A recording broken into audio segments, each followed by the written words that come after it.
This is Rock Bottom with Ryan. No sugarcoating, no filters. The pain, the chaos, the truth. No bullshit. Just recovery.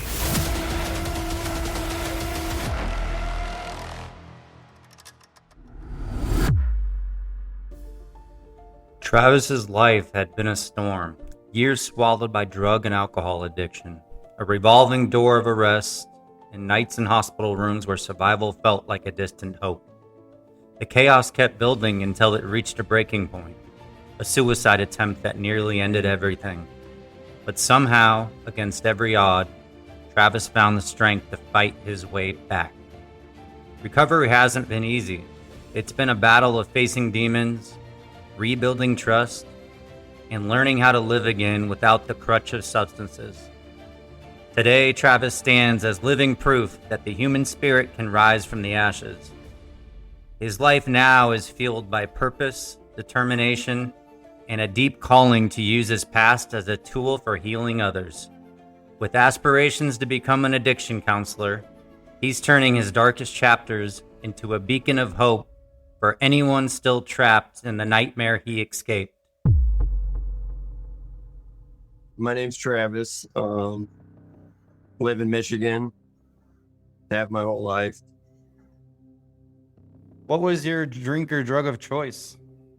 Opiates and alcohol, but I've done just about every drug out there.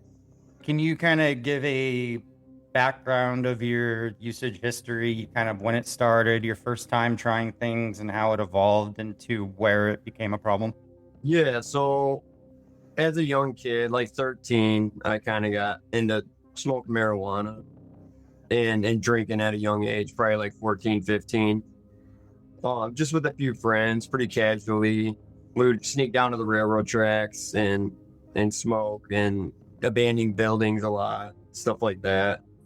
And then at a young age, I had some friends that their dad had died. He tried swimming across a gravel pit and he died. He drowned. And their mom remarried a millionaire and they moved to a few towns over in Brighton, but they didn't like the schooling there. Well, the parents' solution to that was to just buy the kids a condo back in Fowlerville. So here I was with a couple friends at 13, 14 years old, and we had a condo to ourselves at 13, 14 with no parental supervision whatsoever. Wow, so a lot of freedom. Yeah, we just took advantage of that, drank a lot, smoked a lot, chewing tobacco, and it pretty mild stuff. But I mean, alcohol is not mild in my personal opinion. It can be a beast all of itself, which I'll get to my personal story. But yeah, it kind of started there. Yep. Okay. How old are you now? I'm 37 now. 37 now. Okay. So when did it, I know early on, using that early is already obviously a problem, Yeah. But how did it evolve? Did it get you into trouble? Kind of what? I have a lot of I've done a lot of other since then, but a lot of memory issues, I'm sure I've done quite a bit of damage over the years. So, but about 16, I'm getting my license, constantly in the vehicle, smoking with friends. But I started taking like Percocet and Vicodin, only occasionally, but it clicked for me. I liked the way they made me feel. And then when I was about 18, I had a chick friend who worked in a pharmacy, and she would steal oxys and she would kind of share them with us. And I got instantly hooked on those. But I'd never had a regular supply until I was working at a go-kart place, which was actually pretty cool. An awesome job in itself. But I would give people, after they would pay for their tickets and get a ride, I would give them, normally they'd just leave after that, but I'd give them like a secondary ride for free sometimes, or they would sometimes give me a little bit of money, which is morally wrong. I get that. But alcohol sometimes. And then I had this elderly guy come in, and he, with his grandson, I didn't really think nothing of it, but he said, "Oh, I'll hook you up if you let me and my kid ride a few times." And we ran leagues, and we could turn up the go-karts. Like, they were only at 30% to like everyone, the public, but we would have these leagues and we would amp them up as they go week by week. So I had access to a computer, and I turned him up.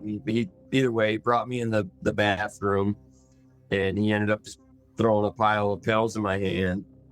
And it was like 3 Norco and 3 Tramadol. And he's like, "Oh, take 1 of these, 2 of these, yada, yada." And I was just hooked. And then he became my hook from there at a young age, at like 18. So I had a relationship with him, just a drug addict dealer relationship with him. And it escalated from there. He smoked crack, and he would make kind of a scene. He would be on the top of his excursion saying, "Oh, the cops are coming, the cops are coming." I'm like, "Scott, the cops are gonna fucking come if you don't chill out, man. Like, seriously." Yeah. So he brought me up north one time, and I told him, "As long as you don't bring any crack, man, like, just don't bring any crack, I'll go with you. I'll go fishing." Well, halfway up north, he pops out his vent and pulls out the crack pipe, and I'm like, "Oh my God, all right, give me some." Because I would partake too, but I never really cared for uppers too much. It was just, I say that, I abused Adderall, I've done coke, so I don't know if you could say I didn't like it, but so that trip up north, 72 hours straight, we just drove around smoking crack. He would give me oxys. That was kind of part of me going up there, was he would give me 3 oxys. What was it like mixing upper like crack with oxy? I almost needed the downers when I was on the uppers, but I enjoyed it. I mean, at the time, I did it quite often. Usually anytime I did uppers, I would deal with the come down by doing downers. But I was with the opiates. So by the time I went up north with him, I was already hooked, like physically dependent and everything. I realized that when I started getting sick from not taking it. And rather than logically wising the fuck up, I just was like, all right, I'm in this, I'm doing this. And I just went headfirst into it. The whole time I'm drinking socially, I always kept my drinking under control until I'll get to that. But I always kept it under control for the most part. I was always a binge drinker. So, I could never have just 1 or 2. I was always having 10 or 12 drinks a night, always drinking a 5th a night. But it was usually only on weekends or whatever. So the whole up north thing, we're smoking crack, I'm doing downers. He ends up having a heat stroke. He starts hallucinating. He's like seeing his wife while he's driving. "Oh, Paula, your hat looks so good." And so I'm like, "Scott, we got to get to a hotel, man." I finally was able to convince him. We ended up coming across the guy in the middle of the road. We thought it was a trap. Just laying in the middle of the road at the middle of the night, unless I was hallucinating too, I guess, I don't know. But finally I get him to a hotel and get my girlfriend at the time to come pick me up with his wife. Around that point, I kind of realized, all right, I got a problem with the opiates. I should probably seek some help. So I went to a doctor and got prescribed methadone, which was not really a good idea because I just abused the methadone too.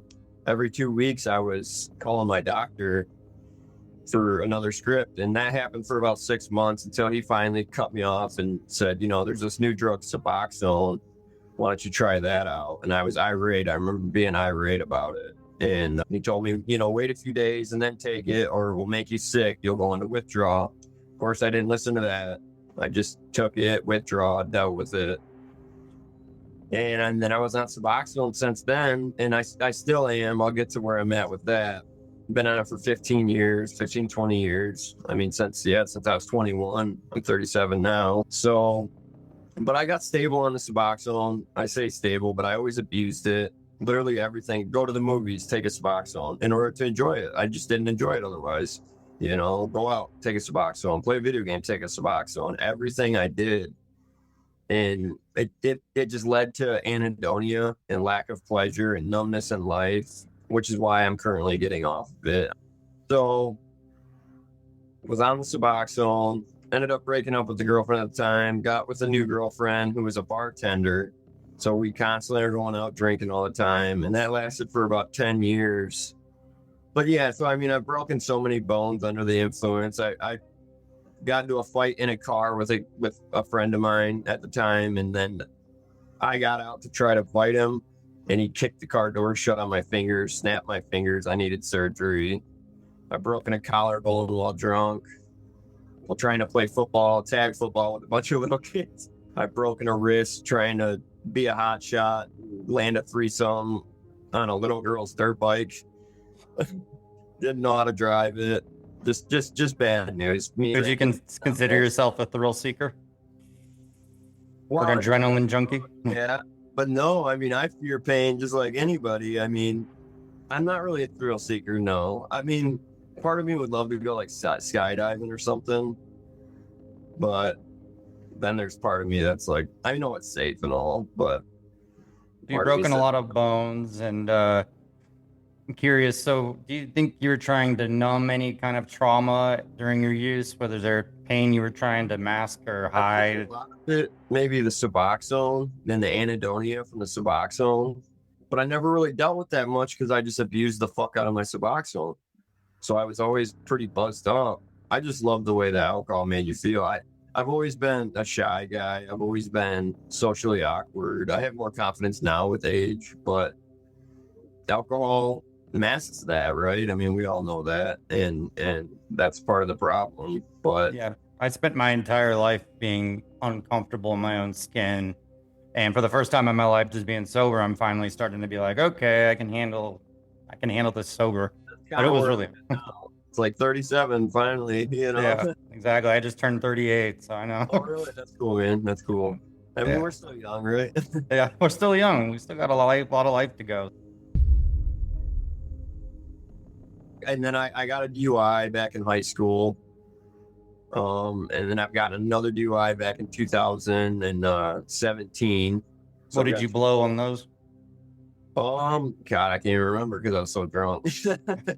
Too drunk, obviously. It wasn't quite a super drunk. I know that I don't know what that is. Excessive DUI. Yeah, excessive DUI. I got one of those blowing a .34. You did? Yeah, So you've gotten a DUI as well? 2 years ago. Yeah, I kept drinking right after that. I got out of jail and had my ride pick me up at a mini mart so I could drink right afterwards, right when I got out. Sad. Oh my God. Hey, that's the kind of stuff I would do too, all the time. That was just my life. Yeah, 2 DUIs. And then every time I went to jail, I withdraw like horrible from the Suboxone because they don't give you anything in there. I found out a trick. You can tell them, tell them you're an alcoholic, which at that point I was an alcoholic, but I wasn't physically dependent, I don't think. But tell them you're an alcoholic and they'll give you 5 days of benzos. And so I did that, and, had 5 days of okayness. But after that, just literally sitting in my cot, like horrible. And then I've never gone through opiate withdrawals. I assume it's complete hell. It can be complete hell. I have to try to tell myself, try to man up, try to just take it, try to deal with it. But really, I think the smartest thing to do is a taper. Yeah. To make it more bearable. I mean, some people just do it. Every time I went through it and I got past it, I was 3 months clean, and then I just went right back to it. I actually went back to Kratom first because I was trying to play I really enjoy video games, and I was trying to play Fallout New Vegas, and I just wasn't getting the enjoyment out of it, so I went and got some Kratom. What does Kratom do? It's like an opiate. It acts similar to an opiate, but you can just buy it over the counter. I see it advertised at gas stations over here. Because it leads to a lot of the same things. I haven't done quite a bunch of research on Kratom, but I know it can lead to a lot of the same things, and people can get addicted to it. So It's only a matter of time before it's banned, I assume. Yeah, I just seen somebody on Reddit said something about it getting banned. I hope it does in ways. A lot of people, maybe even people who are watching this or watch this, will say, fuck you, man. Like, I love my Kratom. But it leads to the same things that other opiates lead to, I think. Yeah, I think a lot of people probably don't realize that early on, but, a couple of years of Kratom use down the road, they might be jumping to other things. Yeah, absolutely. All that stuff. It all ends. So, yeah, a couple of DUIs. Every time. I almost got a third one. But I was able to call my dad. The cop let me call my dad, a female cop. She was awesome. She let me call my dad and my brother to come pick me up in my car up. So I'm grateful for that. But so that's just kind of where I was. And then all of a sudden, the bartender just ghosted me. I mean, not essentially. She lived in the same house. We both lived in the house together, but she basically kicked me out and then just didn't tell me why or any reason. I don't want to be with you. That was it. So not necessarily ghosted, and I'm not the type of guy to go hunt her down and be like, why in the fuck? You know, I'm just not that kind of guy. And it just broke my heart. I've always been not obsessed with women, but I guess growing up, I kind of was looking back. Yeah. And Do you think there's a fear of abandonment in that sense? absolutely, absolutely. I'm single now and I couldn't be happier, and I plan on keeping it that way. No kids. I love it. I have my freedom. I get why people would get enjoyment out of kids, and I think if you have them, you might as well, right? Like you might as well live for your kids. Yeah. But yeah, I had a fear of abandonment for sure, and it led to that. At every breakup I went through, and I was always too coddling, too. You know, I've realized since then you want to retain your independence. You want to be there for each other, but you want to retain your independence. Sometimes we have the ability to conform to what somebody else's life is, and you stop thinking about yourself and you only focus on their life. Absolutely. And the drugs and alcohol just mask your symptoms even more. So you stop growing in a lot of ways. I did, at least. It just leads to, you know, and I didn't think nothing of it growing up. I mean, women were another drug for me. I mean, that's just how it was, and sex and all that, you know. So, but she abandoned me, and I just went off the deep end. You know, I just went off the deep end with the alcohol. Would you consider this led to your rock bottom moment? Oh, absolutely. So I went into a 2-year spiral. I moved back home with my parents and my brothers. Thank God I've had my family. They're the only reason I'm here. They're literally the only reason. In my faith at this point in time. And people without faith, I firmly, because I did it without faith for a long time. I've only recently discovered my faith personally, and I'm not zealous or religious in that sense. More spiritual, I guess. And I think it's a very unique thing, but that's all I'll really say on faith. Yeah, I went into a 2-year spiral and just went real hard, amped up right away. I was drinking a fifth or two a day, losing jobs. I've lost 5 jobs, drunk on the job. I, like, within a week, lost my construction job, which funny thing is, I'm actually back at that job. But the owner is awesome. He's awesome. But I bought a fifth on the company card, not even caring. And they showed up to the job site. I was like hiding in the bushes, talking about socks and shit. Like, I don't even know. So I was fired from driving a company truck to and from a bar, and I forgot they had a tracker on the truck, and they saw me going to bars till 2 a.m. and driving it to my house. And one of the managers showed up at the bar and called me out, and I was like, crap, I'm getting fired. So next day I get a text message. Hey, please put your keys in the truck. Leave your items in there. We'll come pick it up. I'm like, oh my God, really? Yeah, not proud of that. No, not at all. Yeah. It shows how careless we get. Yeah, absolutely. I mean, even sober, I was careless because I didn't care. I mean, I worked at another landscaping place and I just jumped in. I was like an apprentice or a temp at the time, not even able to drive the company vehicles. And I just jumped in one and took it to the fucking store to buy more alcohol. And then I'm wobbling on my shovel. So the owner comes once again, goes and dropped it. That was the almost third DUI because I got back to the shop. The owner picked me up, drove me back to the shop. And he's like, you going to call a ride? And I'm like, well, I'm fired anyways. And I'm like, I try to be like the nicest guy ever. I care about people, you know, like, and I was just an asshole. And so he called the cops on me. I tried driving around all secretly. And then all of a sudden I come back out where I didn't realize right in front of the cops. Just stupid. I was so stupid. And it just lasted for 2 years, my spiral. I mean, I stopped taking Suboxone because I was drinking so much. How much were you drinking on your own, like alone? Yeah, drinking on my own, hiding away, isolating in my bedroom. You know, I got into a fight, not a fist fight, but almost with my dad a few times. And my dad's the nicest guy ever. Like, he's been there for me left to right. He's an amputee. He's been through some shit himself. He had diverticulitis and a few surgeries. He's been through it, you know. And he's rolled 3 or 4 vehicles himself, but he's never been an alcoholic. But, you know, he would have issues with alcohol when he would drink. You know, and buying shots for everyone. That's just kind of the guy he was or is. He's since woken up and been realized. And I'm thankful. I have 3 brothers, four of us boys. I was the only one with substance abuse issues. 2 younger brothers. I don't know if they see me and wise it up or if they're just wise as it is. But I'd like to think both, but and then an older brother who's married with kids. But I live back at home with my parents and my two younger brothers. It's awesome. Now I know a lot of people look down upon like, oh, you're that age and living at home, but it's like, fuck, they do it in other countries and it's normal. And to me, it is. I've accepted it. I could always get my own place. I just have no reason to at this point. Maybe one day. Can you describe kind of what a 24-hour period would look like during that 2-year period?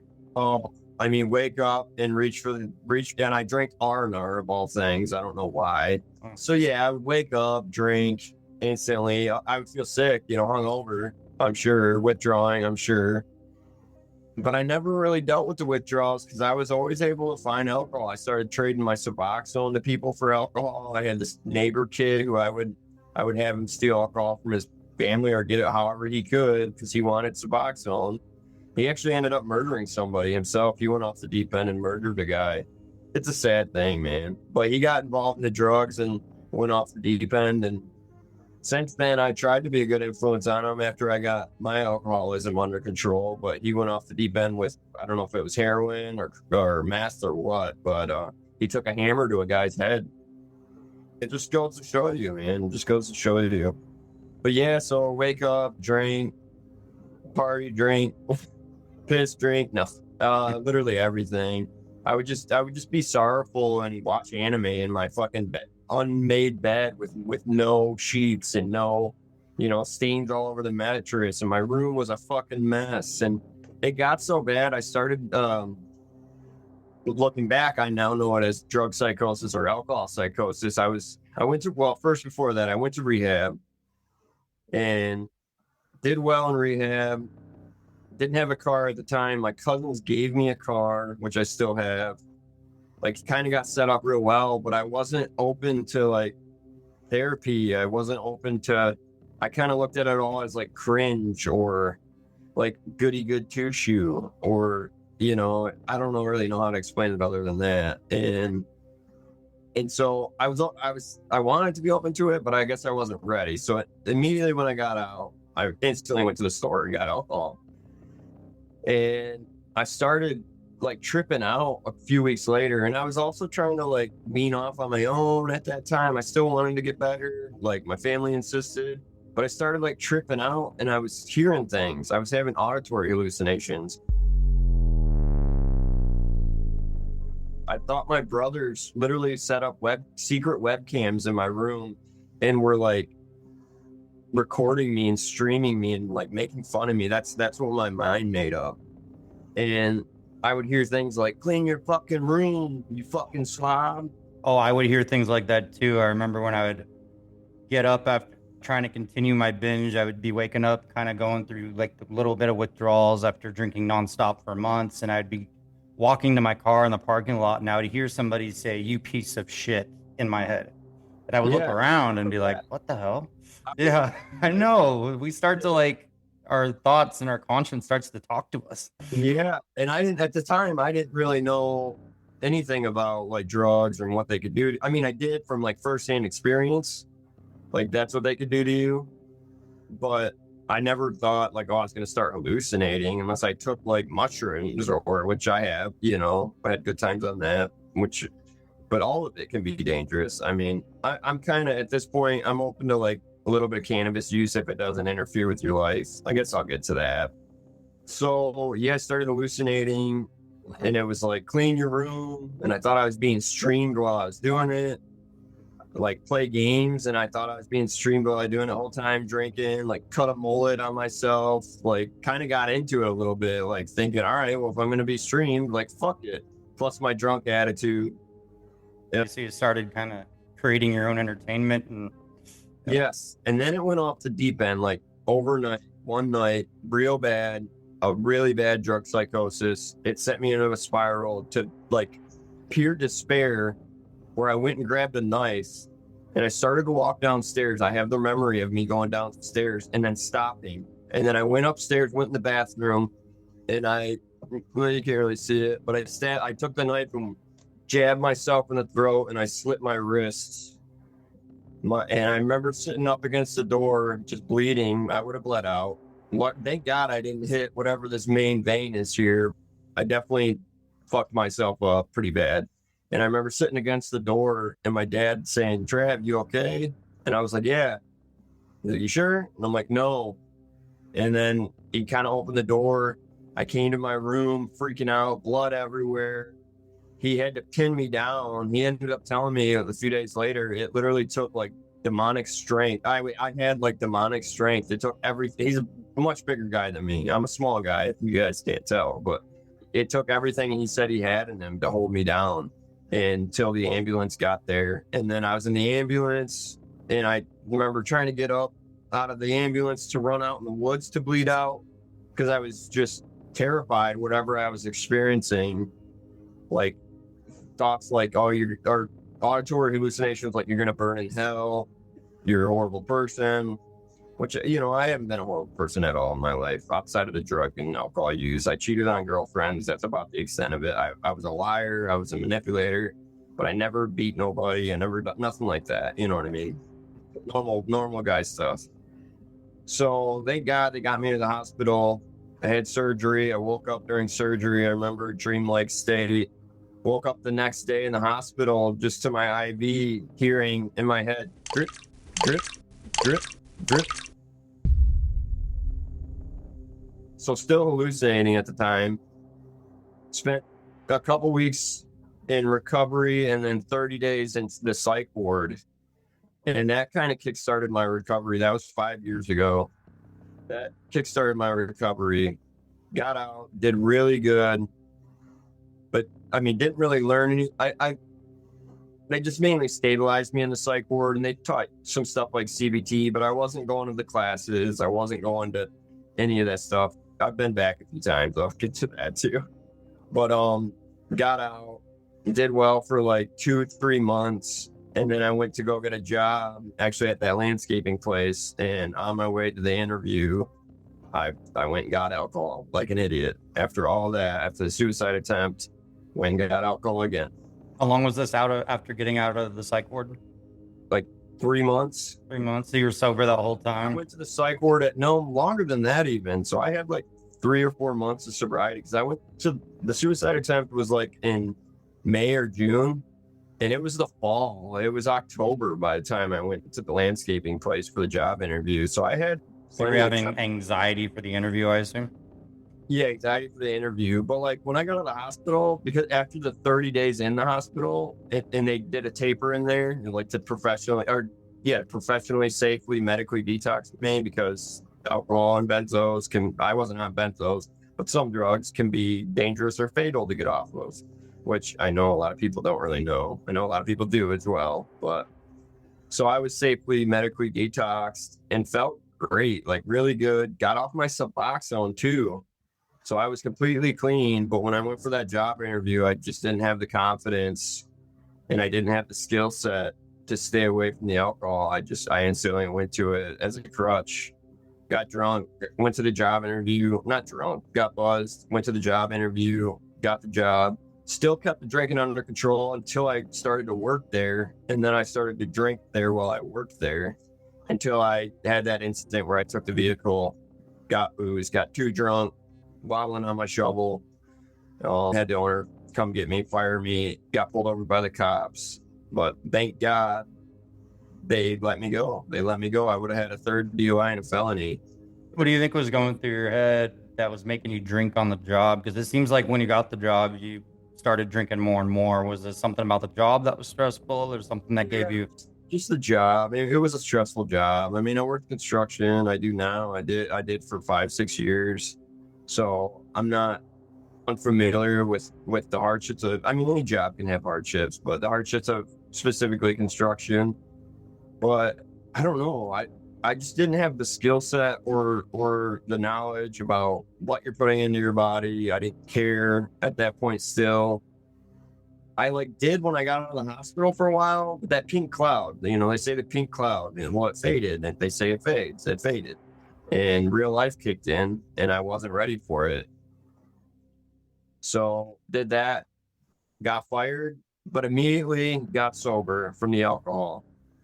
And so I never got physically dependent on it again, but for literally And then a few months later, that was the Fallout game and the Kratom. And then I got back on Suboxone and a few weeks before that, I had like a huge spell of depression hit me, but I went and got prescribed some Wellbutrin and that helped me.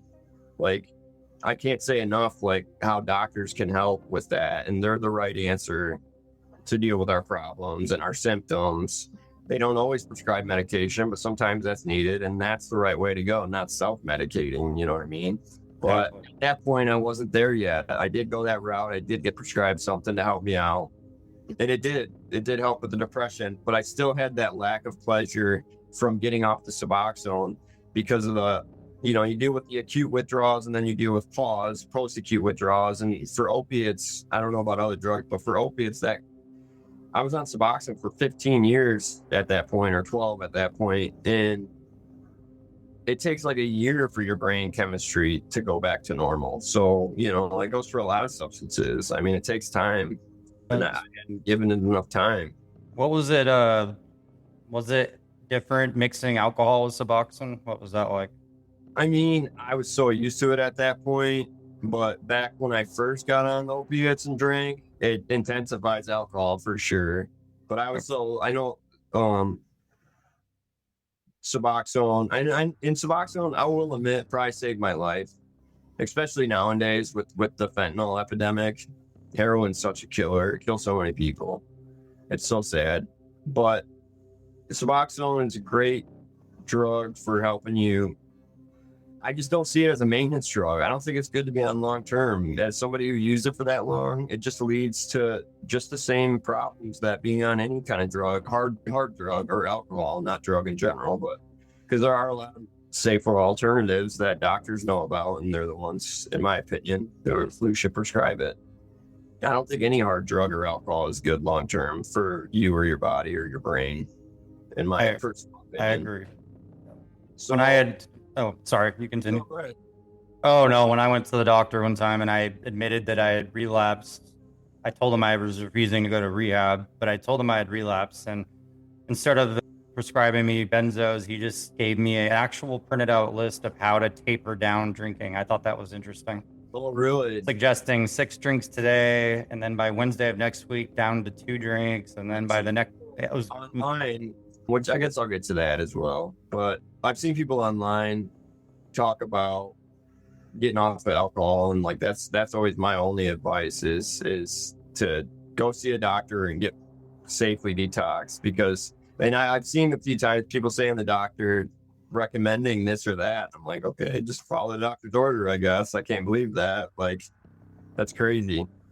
But end up trying the Kratom and then just getting back on the Suboxone after being off of it for 3 or 4 months. Like, I already was there. I was there. I should have just stuck with it looking back. So, and then about the next 5 years or 4 years, I would have alcohol relapses like every other month. And I would go on like 3 or 4 day benders, but then I would immediately get it back together and so I never got physically dependent again. Thank God. But I would keep doing that. And I didn't really understand why. I didn't want to let go of alcohol, I guess. I liked drinking. I really did. I mean, a lot of people, love the way it makes them feel. I was just one of those people. I used it for confidence. I used it to deal with my anxiety, my depression, all that. I did that for like 3 or 4 years up until this past fall. I had like a really bad panic attack, like anxiety episode. So that hospitalized me again. My last drinking date was 20 months ago, back not last December, but the December before. And I do snow removal at the job I work at. And that's what really, when I started drinking at work, was that snow removal, because it's the middle of the night. It's grueling. It's, we do like 200 driveways and houses. I mean, we have a skid steer that assists with it and plows on the trucks, and I've done those, but most of the time you're just shoveling, and I just used it as an excuse to drink. So that's what got me started to drinking at work. That's like 8 years ago. But my last drinking date, 2 Decembers ago, I was doing snow and I relapsed then as well. And I tried driving and I almost crashed. I had a coworker who didn't have a license stop me and drove me home. He drove like a madman. I do remember that through my drunken haze, being upset with him. But I don't fuck around in cars at all. I respect physics too much, I guess. But yeah, that was my last drinking day, and I just kind of started to give it up after that. And since then, I had that hospitalization this last fall that I was talking about. And that time I actually went to the classes and I picked up a little bit on CBT and DBT and ACT, which I don't know if you know, cognitive behavioral therapy is CBT. DBT is dialectical behavioral therapy, if I'm pronouncing that right. And then ACT is acceptance and commitment therapy. But they basically all focus on how the human brain works and how to deal with our emotions and our feelings and our thoughts. So I started to become more aware of my own thought processes and who I am and myself. And they have really helped me a ton. And the meeting or the groups helped. I've been to meetings throughout my life. Those always help. I always try to take what I can from any kind of meetings and leave the bad at the door. You know, that's just the way that's my personal philosophy. And then since then, I also decided to get off Suboxone just because of all the issues it has given me. So I've been on a taper for about 3 or 4 months. I went from 32 milligrams of 15 years down to 2 milligrams. I'm currently at 2 milligrams. So I do deal with some mild withdrawals, and trying to get through work can be pretty grueling. I tried to taper too fast, and just a month ago I was hospitalized. And just like last fall, I was hospitalized for about a week and then I got out, and I did well for a week, and then I was hospitalized again. And the same thing happened a month ago.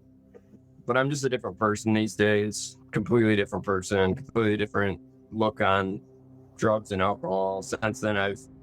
Hard drugs and alcohol, I should say. Since then, I've educated myself a lot on it. And I know how they all lead to depression, anxiety, anhedonia, dependency, health complications. I mean, that's just some of the things they lead to. And I've made it my goal now. I decided I'm going to go back to school to become a drug and alcohol counselor. Oh, that is awesome. Yeah, thanks. So I still have a long way to go, but that's kind of where I'm at. Yeah. How were your relationships during the peak of your use, and how are your relationships now, like with your father or your family? Completely different. I mean, growing up, I tried to hide my cool side, my drug side. You know, growing up, out in the country, we would make pipe bombs, you know, even make pipe bombs, blow things up, blow up dead frogs, dead raccoons, you know, all sorts of stuff. Started a fire, actually had a building get demolished because we accidentally burned it down. It had to be demolished. We were walking uptown, all of a sudden we see 5 fire trucks go by, and we're like, and then it kind of hit us. And as we're walking back, we see the plume of smoke, and we're like, oh my God, what did we do? Just dumb. So through all that, like, wanting to be cool with people, I had a lot of that growing up. I kind of created a barrier with my family because I hid that side of myself. And at 37, 36, I'm over it now, but I was just getting over it, like learning to love your family again. I always loved them, but I always hid that side of myself. And in turn, it made me it created a barrier. I guess I don't know how else to put it. Are there any things in your childhood that maybe because I have anxiety too, so I find that aspect of you really interesting, and that's probably what caused me to start drinking in the first place, was to give me a social lubricant, be comfortable, you know, but it was all a mask, you know. But like, was there anything in your childhood where the anxiety started? Anything that happened that could have caused that? Oh, I have every reason to get clean. I had literally zero trauma growing up. I had the best childhood you could imagine. Lived out in the city, Redford, until I was about 8, and then moved out in the country, and it was like a whole new world, you know, like literally got to go explore the creek, got to explore the woods. We lived down a private road. It's literally like rehab out here. Like I have every reason, yet I still kept choosing it. So I really have a soft spot in my heart for people who have trauma, because I couldn't imagine, like, of course you try to deal with that. And drugs and alcohol, even though they lead to more depression, anxiety, and all that, they are effective at temporarily masking it. I mean, that's why people do it, right? That's why people do it. So to have trauma and to try to deal with it, I mean, that's where things like the CBT, the ACT, and the DBT can really help people out. And I try to get on the internet as much as possible, which is how I seen your post. But I try to share my experience with people, not necessarily my experience, just some advice. And I get something out of it too, which just made me want to become the drug and alcohol counselor, and to try to help people through that. Because if people, even with trauma, could just realize that there's better alternative ways, healthier ways to deal with life and your hardships and your trauma. Yeah, I agree. I mean, what you're coming in to be an addiction counselor is really, really inspiring, because I've learned just being, I'm 10 months sober at this point, 10 months and 8 days. And I was still, not feeling like myself up until a few months ago, and like was still kind of hiding the fact that I was in recovery, but now that I'm more outspoken about it, I've learned that it's helping me help people. Yeah. And by helping people, I feel stronger every day. That's great. No, it does the same for me, man. It honestly does. I mean, the podcast is a great way to do that. I hope it just takes off for you. I really do. Thank you. Appreciate that. Yeah, for sure. And I mean, the actual impact, the actual positive consequences it can have on people's lives is meaningful. I mean, and it actually, like I said, there's positive consequences. I mean, yeah. So many people are so worse off because they use hard drugs and alcohol, and so a lot of them think it's effective. A lot, no. And it's not.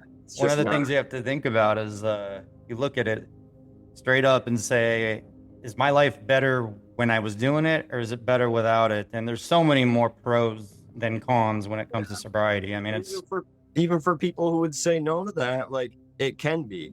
Yeah. It can be even better than what it is now. Like it can be so much better, because people with trauma, they might say, no, back before I did drugs, my life sucked, but it's just, I mean, yes, I'm sure there are troubles. I get that, but it's just not the way to do it. It's not the most logical way to do it. It just isn't. Do you ever look at I like myself more now than before I started drinking and stuff. Do you think that going through that addiction and phase of your life was just a learning experience that now made you stronger? I mean, I would use it to my advantage. Absolutely. I'm stronger for it, for sure. I wouldn't think you would want to do that just to become stronger. You can become stronger without it. I'm definitely stronger without it. There's no way 5 years ago I could deal with the things I deal with now. I mean, how do you deal with things now when something stressful, anxious comes up? How do you handle that? By, sometimes you can just take a deep breath, a few breaths. That can be really helpful. Gratitude can help a lot. Perspective, just being grateful for what you have, rather than reaching out to people online is helping you too. It sounds like people is great. I mean, that's kind of necessary. I wouldn't have been able to get where I'm at without all the support I got. I mean, whether it's professional, loved ones, friends, family, any of that. Did you cut off all the people that influenced you in drug and drinking use, and now you surround yourself with people that don't? Absolutely. I even today, I don't know if I'd have a hard time being around. I could go around and be around alcohol and not drink. I could go to a bar and not drink. No problem. So 20 months ago, I couldn't have done that. I can do that today. That is impressive. Yeah. Thanks. And I might even, really the only time I think you should ever drink is at like a wedding or a concert. And even then, if you can't limit yourself to 3 max, you shouldn't drink at all. You shouldn't. I mean, that's just my personal opinion. But if you're binge drinking, I mean, you got to recognize that if you want to grow and learn and be stronger and wiser. And I mean, that's what this is to me. That's what recovery is. It's not cringe anymore. It's not goody good two shoe. It's like literally how to become a better human. Like literally now I can deal with life's hardships without turning to drugs or alcohol. That's awesome. not stronger for that. You know what I mean? You can't say that you're not stronger for that. What advice would you give somebody watching right now who was in the midst of their addiction and they were listening to this podcast and wanted to know, your advice on quitting and what it takes to quit? I mean, they could always DM me if they wanted to, and I would try to, because it's so personalized, you know what I mean? I would have to know their situation to really give personalized advice. I can give out my Reddit thing. Frosty-letterhead 332. So yeah, anyone's welcome to, I'm free all the time. I would give them what advice I can. I'm no expert, that's why I want to go to school for it. I only know firsthand what I know. Other than that, like just realize what you're putting into your body just leads to more problems, like more anxiety, but nobody can argue that. That's science. Do some research on your own, find out what you're putting in your body, know what you're putting in your body. 20 years I did it and I never literally looked up. What can alcohol do to you? What can opiates do to you? I just knew what I knew firsthand. So that advice, learn coping skills, learn things like the cognitive behavioral, the CBT, the DBT, the ACT. In order for those to work, you have to be open-minded and honest with yourself. Start being honest with yourself and others. Try to stop lying. It doesn't really get you anywhere. I mean, and nobody's really proud of that. I mean, who's proud of that? You know what I mean? I mean, I get sometimes maybe you have to lie for the greater good, to protect people, to protect yourself, but really think about what you're doing. And even if you're happy now doing drugs and alcohol, because that was my biggest problem, is I loved that lifestyle. I didn't want to quit. I was happy with it. Even when I was puking and drinking and puking in my sleep, and hiding R&R bottles under my bed and in my closet and in my backpack and behind my bed and in my car, I was like content. And looking back, it's just delusional as fuck, man. Like so delusional. Yeah. I try to think back of the moments where I was at my worst. I always ended up in jail or the hospital. That was always my end point for every binge I went on. And I just remember, it was all in my head. I thought, I can live on alcohol the rest of my life like this. But like looking back at it, that wasn't a life. You can't. I mean, you'll get liver failure. I mean, some people will say, oh, people drink, my uncle drinks and he's 60. But it's just like, well, you might not be your uncle. Do you really want to chance that? Like, and your uncle will probably die of liver failure. Like, I'm sorry to say, like, it's seeing going on Reddit and seeing other people's just sorrowful stories, like it just does nothing but take. I know it can give you a good time, like, but you can find that in sobriety. I'm still working on it. I'm still on Suboxone. People would point that out, but the taper, I'm not getting high. I'm tapering down. If anything, I'm dealing with withdrawals. I'm just easing the symptoms, and I'm going to have to deal with a year of depression and probably some anxiety and anhedonia. I plan on exercise and diet are just a part of it. You want to do that. Exercise has so many benefits. You take care of yourself. I know that can be hard to do, especially when you first get off drugs and alcohol. That's my other advice, is give your brain time to heal. It will heal. I see so many people online and they're like, this life sucks. It's like, okay, how long have you been sober? Like 3 weeks. And it's like, well, dude, no wonder you're withdrawing, basically. You know what I mean? Like, and people don't realize that, sometimes I've had people I know go through withdrawals and they're like, I don't know what's going on. I'm just feeling like I'm having a panic attack. And I'm so educated now on alcoholism and stuff. I'm like, well, how much have you been drinking? Oh, a fifth and a half a night. I'm like, well, yeah, you need to get to the hospital or taper off. Yes, definitely. I know alcohol and withdrawals can kill you, so you want to get medically detoxed off of those. You could try to just cold turkey opiates, but you could work with a doctor and do a taper. And even Suboxone, I highly do not recommend staying on that, because firsthand I know what it can do. It leads to a dull, not fulfilling gray life. Like, I've gotten glimpses of sobriety, and I was like, looking back, I was so happy. Those 3 months, like after about 2 months clear of the Suboxone, that was the happiest I've ever been. Now that I'm down on 2 milligrams compared to 32 milligrams, I'm not high all the time, but I'm like way more content and happy. because I found ways that work, and I will continue to do so. I'm adamant on it's just a for sure thing that's going to happen in my head.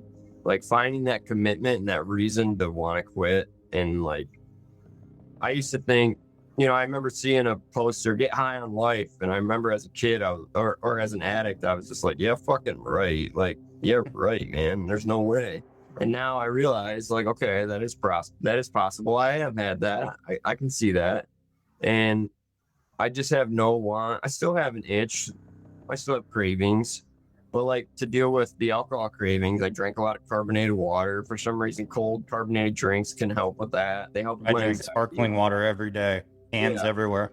I see you use the nicotine breezes, and I went from smoking cigarettes 5 years ago. I quit, was good for a while, fell into the breezes and the vapes for years, and then recently stopped those, and now I take nicotine pouches. And even those, I went from the 8 milligram to the 4 to the 2, and now I'm back up to the 8. So it's like an ongoing thing. Other advice I would give is change doesn't happen overnight. It can if you really find a really sparking idea and motivation. A lot of change can happen overnight, but you got to gradually relearn everything. Yes. Yeah. And neuroplasticity is a thing. I don't know if anyone's familiar with that, but what is neuroplasticity? It's just the science. I'm not really even I'm familiar with more of the concept than like the logistics or whatever, or the logic behind it, but it's the brain's ability to change over time. Literally our neurons, 5 years from now, you'll have new neurons. So you can use that to your advantage and change over time and change who you are. Like there's recalibrate, basically rewire your brain. Yeah. And that's what it's doing over time. The longer we're sober or even tapering down, our brain is gradually recalibrating. Yeah, absolutely. 20 months from alcohol, I'm a completely different person, and I have a completely different mindset, and I feel completely different. You got to learn how to deal with life's ups and downs. You really do. Life's full of hardships, and just drowning your sorrows away, it's going to come smack you in the face. Like, that's what happened to me. I almost killed myself. So there's so much to it.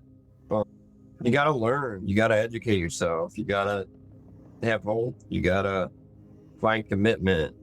You got to exercise. You got to, eat right. You are what you put in your body. I mean, you're putting poison in your body if you're doing hard drugs and alcohol. Like, nobody can really argue that. Like, if it's prescribed from a doctor, that's one thing.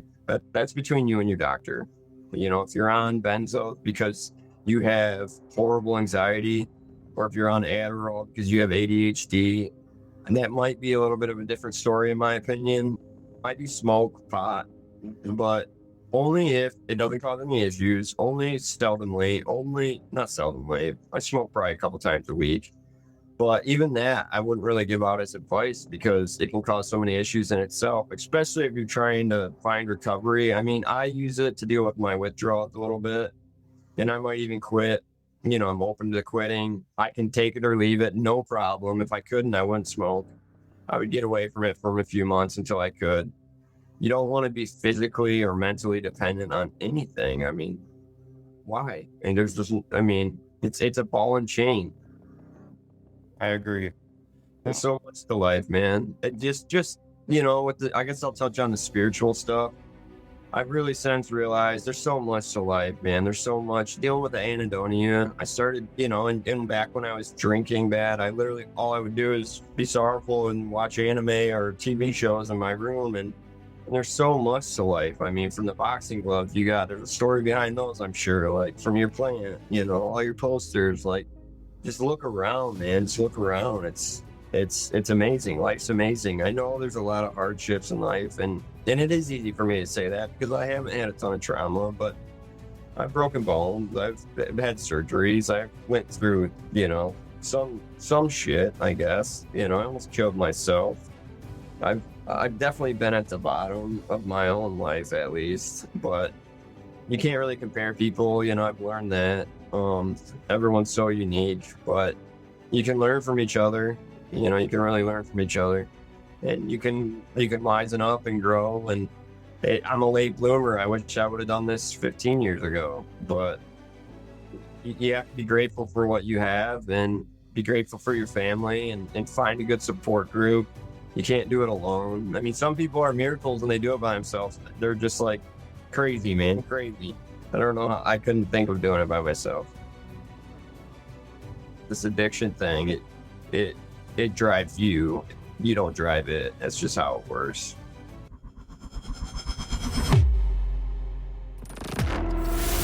Rock Bottom with Ryan. No bullshit, just recovery.